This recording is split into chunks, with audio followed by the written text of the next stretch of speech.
السلام علیکم پیارے سے دوستو، آپ کو اپنے چینل پر خوش آمدید کہتے ہیں۔ امیدوں کے پھول قسط نمبر 4۔ وہ ہنسنے لگی۔ اسے مسکراتے دیکھ کر وہ بے خود سا آگے بڑھا تھا، مگر اس سے پہلے کہ وہ کوئی خوشنما سی حرکت کرتا، پشمینہ نے پکارا، زوار، میں ہمیشہ اسی حویلی میں رہنا چاہتی ہوں۔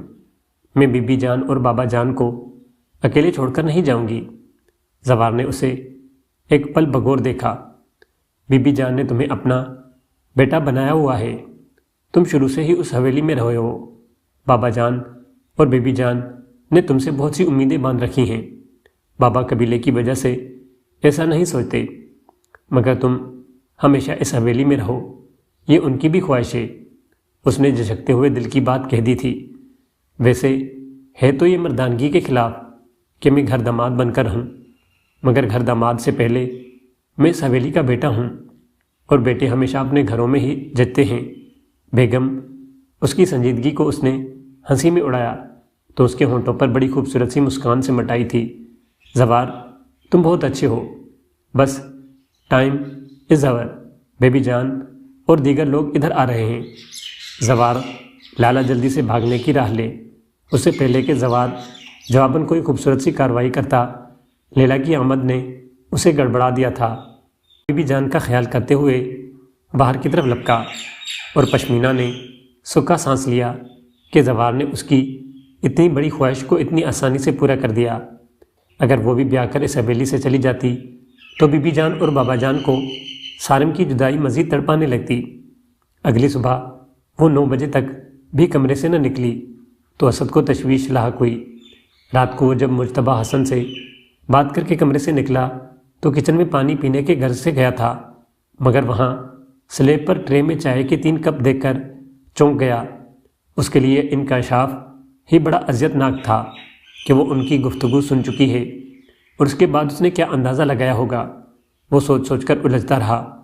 دل تو چاہا کہ ابھی جا کر صورتحال واضح کر دے، مگر پھر اس کے مزاج اور تیوروں کا خیال کر کے رک گیا تھا۔ لیکن اب 9 بجے تو وہ صبر نہ کر سکا۔ صبا، اس نے دروازے پر دستک دی۔ صبا، اندر سے کوئی جواب نہ آیا تو وہ قدرے پریشان ہو گیا۔ وہ مسلسل اسے آوازیں دیتے دروازہ بجاتا چلا گیا تھا۔ صبا، اس کا نام ہونٹوں میں ہی اٹک گیا جب ایک دم دروازہ کھل گیا تھا۔ اسد کا دستک کے لیے اٹھا ہوا ہاتھ ہوا میں ہی معلق رہ گیا تھا۔ دستک دینے کا یہ کون سا انداز ہے؟ بحری نہیں ہوں میں؟ اس نے اسد کو کھا جانے والی نظروں سے گھورا تھا۔ چہرے سے پانی کے قطرے ٹپک رہے تھے۔ لگتا تھا کہ ابھی منہ دھو کر باتھ روم سے نکلی ہے۔ تم ابھی تک کمرے سے باہر نہیں نکلی؟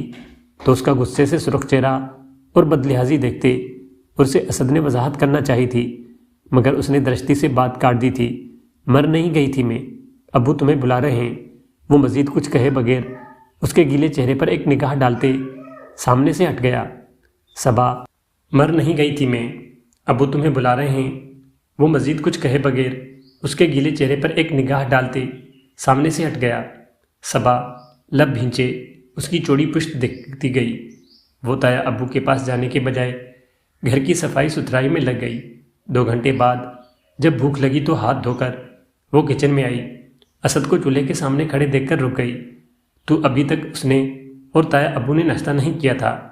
ایسا پہلے بھی ایک بار ہوا تھا۔ وہ بیمار تھی تو اسد نے خود ہی ناشتہ تیار کر لیا تھا، اور پھر آج اسے رات کی تمام گفتگو یاد آئی تو پھر اس کا غصہ بڑھنے لگا۔ اسد روٹی بیلنے کی کوشش کر رہا تھا۔ وہ دونوں توست کھا لیتے تھے، مگر تایا ابو صرف روٹی کا ہی ناشتہ کرتے تھے۔ صبا کو شرمندگی سے محسوس ہوئی۔ پیچھے ہٹیں، میں بناتی ہوں۔ وہ اپنے غصے کو پس پشت ڈال کے آگے بڑھی تھی۔ اسد نے ایک نظر اسے دیکھا، پھر روٹی بیل کر توے پر ڈال دی۔ صبا کو بڑی سبکی کا احساس ہوا۔ اگر تایا ابو کی بھوک کا خیال نہ ہوتا تو پلٹ جاتی، مگر میں نے کہا نا کہ ہٹیں، پیچھے میں بنا لیتی ہوں۔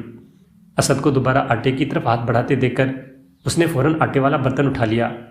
اسد نے ایک سنجیدہ نگاہ اس پر ڈالی۔ رہنے دیں، آپ جائیں یہاں سے، ہمیں عادت ہے یہ سب کرنے کی، خواہ مخواہ ہماری عادتیں خراب مت کریں۔ اس کے لہجے میں پل بھر میں اجنبیت در آئی تھی۔ تو پھر اپنے لیے بنا لیں، میں اپنے اور تایا ابو کے لیے بنا لوں گی، اس نے بھی اجنبیت سے کہا۔ تو وہ خاموشی سے روٹی کی طرف متوجہ ہو گیا۔ اپنے لیے روٹی بنا کر پلیٹ میں رکھ کر چولہا بند کر کے تو ایک طرف رکھنے کے بعد وہ آملیٹ جو وہ شاید پہلے ہی تیار کر چکا تھا لے کر کھانے کی میز پر بیٹھ کر ناشتہ کرنے لگ گیا۔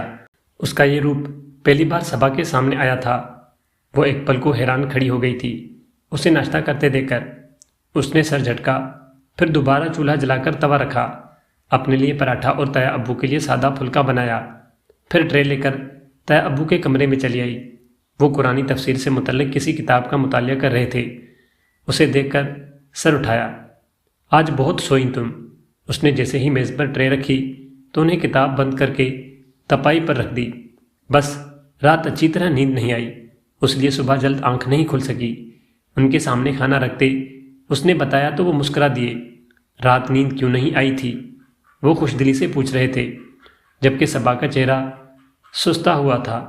بس پچھلی زندگی کی باتیں یاد آ رہی تھیں، امی، ابو، حماد۔ تایا ابو نے اس کو بغور دیکھا تو اس کی آنکھوں کے سوجے پپوٹے واضح دکھائی دیے۔ کیا تم حماد کو بھول نہیں سکتی؟ ان کے لہجے میں آزادگی سی سمٹ آئی تھی۔ اس کے سامنے ناشتہ رکھا تھا مگر ابھی تک اس نے ایک لقمہ بھی نہ لیا تھا۔ تایا ابو اس کا چہرہ دیکھتے رہ گئے۔ مگر میں تمہاری ساری زندگی یوں گزارنے کی حماقت بھی نہیں کرنے دوں گا، انہوں نے ٹرے کھسکا کر کھانسی برہمی سے کہا تو وہ بے بسی سے انہیں دیکھنے لگی۔ تایا ابو، یہ دل کے معاملات ہیں، آپ زبردستی مت کریں پلیز۔ اس کی آواز رنجیدہ ہو گئی تھی۔ مجتبیٰ حسن صاحب دکھ سے اسے دیکھنے لگے۔ صبا بیٹے، یہ زبردستی نہیں ہے، تم ابھی کم عمر ہو، جذباتی ہو، تم نہیں سمجھ سکتی کہ تمہیں مستقبل میں کن مسائل اور حالات کا سامنا کرنا ہوگا۔ یہ فیصلہ تنہا تنہا زندگی گزارنے سے 1000 درجے بہتر ہے۔ میں نے اسد سے بات کر لی ہے، وہ راضی ہے۔ میں نے سوچ لیا ہے کہ اس سے پہلے کہ موت آ پہنچے میں تم دونوں کے فرض سے سبکدوش ہو جاؤں۔ ان کا انداز و لہجہ فیصلہ کن تھا۔ وہ حیرت سے انہیں دیکھتی گئی۔ تمہاری ماں باپ زندہ ہوتے تو میں کبھی زبردستی نہ کرتا، راجیہ یہاں ہوتی تو بھی کوئی پریشانی نہ ہوتی کہ میرے بعد وہ تمہارا اچھا برا سوچنے والی ہے۔ اسد تمہارے لیے ایک غیر محرم ہے، وہ کب تک تمہیں تحفظ فراہم کر سکتا ہے؟ کل کو اس نے بھی شادی کرنا ہے اور آنے والی نہ جانے کیسی ہو، وہ تمہیں برداشت کرے یا نہیں۔ اور سچ تو یہ ہے کہ تمہیں کہیں اور بیاہتے ہوئے مجھے خود بھی خوف آتا ہے۔ اسد اچھا انسان ہے، کوئی کمی خامی نہیں۔ میں نے راجہ سے رات فون پر تفصیلی بات کی تھی، اسے میرے فیصلے سے خوشی ہوئی ہے۔ وہ لب بھینچے بیٹھی رہی۔ صبا بیٹے، یقین کرو، اسد بہت اچھا انسان ہے۔ ان 2 سالوں میں تم نے اسے اچھی طرح دیکھا ہے، ان کا مستقبل بہت روشن ہے۔ اگر تم اس وجہ سے خوفزدہ ہو کہ نہ جانے وہ کس خاندان کا خون ہے تو بیٹا اس چھوٹی سی بات کو ذہن میں جگہ مت دو۔ اس کے انداز و اطوار، مزاج و شباہت سے ہی معلوم ہوتا ہے کہ وہ کسی عام گھرانے کا چشم و چراغ نہیں ہے۔ نہ جانے کیا حالات تھے کہ وہ مجھے اس حالت میں ملا، نہ جانے کس کی آنکھوں کی ٹھنڈک اور کس کے دل کا ٹکڑا ہے۔ خدا نخواستہ غلط ہاتھوں میں پڑ جاتا تو کیا مستقبل ہوتا۔ میں نے اسے اپنا نام دیا، لکھایا پڑھایا، معاشرے میں ایک مقام دیا، لوگ اسے میرا بیٹا ہی کہتے ہیں۔ وہ میرے لیے دوسرا حماد ہے، اور ایک باپ اپنی بیٹی کے لیے ایسا ہی ور چاہتا ہے۔ وہ نہ جانے اسے کیا کیا سمجھ رہے تھے۔ وہ ایک دم اٹھی تھی اور ان کے کمرے سے نکل آئی تھی۔ اس کے اور تایا جان کے درمیان ایک خاموشی سی جنگ جاری تھی۔ اسد کو صورتحال کا اندازہ تھا مگر وہ خاموش تھا۔ مجتبیٰ حسن صاحب نے اپنا فیصلہ منوانے کے لیے اسے بات چیت بند کر دی تھی۔ انہیں لگتا تھا کہ اس طرح وہ صبا کو قائل کر لیں گے، مگر اندر ہی اندر اس خاموش پالیسی پر تینوں ہی دل گرفتگاہ اور پریشان تھے۔ صبا عجب آزردگی میں کی کیفیت میں گھری ہوئی تھی۔ رات میں اسے نیند نہیں آ رہی تھی تو باہر نکل آئی تھی۔ کچھ دیر تو برآمدے کی سیڑھیوں پر گمسم بیٹھی رہی، پھر اچانک برآمدے کی سیڑھیوں پر گمسم بیٹھی رہی پھر اچانک تایا ابو کے کمرے سے دھڑام سے کوئی چیز گرنے اور ٹوٹنے کی آواز آئی تو وہ چونک گئی، اٹھ کر کمرے کی طرف بھاگی۔ دروازہ کھول کر اندر جھانکا تو اوسان خطا ہو گئے۔ تایا ابو شاید پانی پینے کے لیے اٹھے تھے، سنبھل نہ سکے اور گر پڑے۔ گلاس ٹکڑے ٹکڑے ہو گیا۔ اس نے دوسرے بستر کی طرف دیکھا، وہ خالی تھا۔ اسد بستر پر نہ تھا۔ تایا ابو کی طبیعت کی وجہ سے اسد زیادہ تر اسی کمرے میں سوتا تھا، مگر جس دن اس کی آفس کا کام ہوتا تو وہ اپنے کمرے میں چلا جاتا کہ مجتبیٰ حسن ڈسٹرب نہ ہوں۔ وہ دوڑ کر ان کے قریب پہنچی اور پوری قوت لگا کر ان کو اٹھانے کی کوشش کی، مگر جب وہ انہیں سنبھال نہ پائی تو اسد کے کمرے کی طرف بھاگی۔ دروازہ بند نہیں تھا۔ تیزی سے اندر داخل ہوتے ہی اس نے بستر پر دراز اسد کے اوپر سے چادر کھینچ لی۔ وہ ہڑبڑا کر اٹھ بیٹھا۔ وہ کبھی بھی اس کے کمرے میں داخل نہیں ہوئی تھی اور اب رات کے اس پہر اس کی حیرت یقینی تھی۔ وہ اسد تایا ابو، باقی کے الفاظ اس کے منہ میں ہی رہ گئے۔ ابھی کچھ دیر پہلے وہ کام نپٹا کر لیٹا تھا، فوراً بستر سے اترا اور تایا ابو کے کمرے کی طرف بھاگا۔ تایا ابو بے ہوش ہو چکے تھے۔ ابو، اس نے سیدھا کیا، مگر کوئی حرکت نہ ہوئی تھی۔ ان کی حالت دیکھ کر وہ رو پڑی تھی۔ اسد پلیز ڈاکٹر کو بلوائیں یا ان کو ہسپتال لے جائیں۔ اس نے وحشت سے اسد کا بازو جھنجھوڑ ڈالا۔ اسد نے انہیں بستر پر لٹا دیا تھا۔ میں انکل امتیاز کی طرف جاتا ہوں، اس وقت ڈاکٹرز کا تو ملنا مشکل ہے۔ میں ان کے ساتھ ابو کو لے کر جاتا ہوں، وہ اجلت میں کہتے ہوئے باہر نکل گیا۔ کچھ دیر بعد لوٹا تو اس کے ساتھ انکل امتیاز تھے۔ وہ انکل امتیاز کے ساتھ مجتبیٰ حسن کو لے کر ہسپتال چلا گیا۔ ساری رات وہ پریشانی میں ٹہلتی رہی۔ صبح اس نے ہسپتال سے صبا کو خیریت کا فون کر دیا۔ دوپہر میں اسد اسے لینے گھر آیا تو کافی تھکا ہوا اور نڈھال لگ رہا تھا۔ ساری رات کی بھاگ دوڑ اور بے آرامی نے اسے کافی متاثر کیا تھا۔ اسد کو اس حالت میں دیکھ کر صبا شرمندہ سی ہو گئی۔ بہت تھک گئے ہیں، کھانا کھائیں گے؟ اس نے بالوں میں انگلیاں چلاتے چلاتے رک کر اسے دیکھا۔ تھکے تھکے اعصاب لیے اس نے آنکھیں موند لی ہوں۔ کچھ توقف کے بعد اس نے کہا تھا۔ وہ کچن میں آ گئی۔ اس کے لیے کھانا بناتے ہوئے وہ عجب سے احساسات کا شکار ہوئی۔ کھانے کی ٹرے اس کے سامنے میز پر رکھی۔ آواز پر اسد نے آنکھیں کھولی۔ ٹرے اپنی طرف کھسکاتے اس نے صبا سے بھی کھانے کو کہا تھا۔ وہ خاموشی سے بیٹھ گئی۔ صبا، ابو جان کی زندگی کا کوئی بھروسہ نہیں۔ ڈاکٹرز مکمل طور پر ناامید ہیں، کہہ رہے ہیں کہ اس اٹیک کے بعد ان کی حالت سنبھلنے کی بجائے مزید بگڑنے کا خدشہ ہے۔ دراصل خود بھی اپنی ول پاور ختم کر چکے ہیں۔ ڈاکٹرز کہہ رہے تھے کہ گھر میں ان پر خصوصی توجہ دیں، انہیں ایسا ماحول فراہم کریں کہ یہ ٹینشن سے دور رہیں۔ انہیں انجائنا کا دورہ پڑا تھا۔ کھانا کھاتے دھیمے لب و لہجے میں اس نے ساری صورتحال بتائی۔ صبا کا ضبط بکھر کر رہ گیا، پھوٹ پھوٹ کر رو پڑی۔ رونے کا کوئی فائدہ نہیں صبا، آپ کو یہ ساری صورتحال اس لیے بتا رہا ہوں کہ آپ کا ان سے دورہ رشتہ ہے۔ میرا بے شک ان سے خون کا کوئی رشتہ نہیں، مگر میں نے انہیں ہمیشہ باپ ہی تسلیم کیا ہے۔ جتنا آپ ان کے قریب نہیں ہیں اتنا میں بھی نہیں ہوں۔ میں جانتا ہوں آپ ان سے بہت محبت کرتی ہیں، مگر پلیز آپ ان کو اس ٹینشن سے نکال دیں، اپنے لیے کوئی بہتر فیصلہ کر لیں۔ زندگی کبھی تنہا نہیں گزرتی۔ آپ کو زندگی میں ابھی نہیں تو آگے ضرور سہارے کی ضرورت پڑے گی۔ میں اپنے لیے فورس نہیں کر رہا، آپ بے شک کسی اور کے لیے ہی صحیح پر ہاں کہہ دیں۔ وہ اس دنیا سے جانے سے پہلے آپ کی فکر سے آزاد ہونا چاہتے ہیں، آپ کو اپنے گھر میں پھر سے آباد دیکھنا چاہتے ہیں۔ دھیمے اور ٹھہرے ہوئے لہجے میں کہتے ہوئے اس نے ساری صورتحال واضح کر دی تھی۔ وہ گمسم سی بیٹھی رہ گئی تھی۔ وہ جتنا مرضی جھٹلاتی، لیکن تایا ابو کے اس اٹیک کی وجہ وہ خود بھی تھی۔ جس طرح وہ ان سے قطع تعلق کیے ہوئے تھی، یہ صورتحال تو پیش آنا ہی تھی۔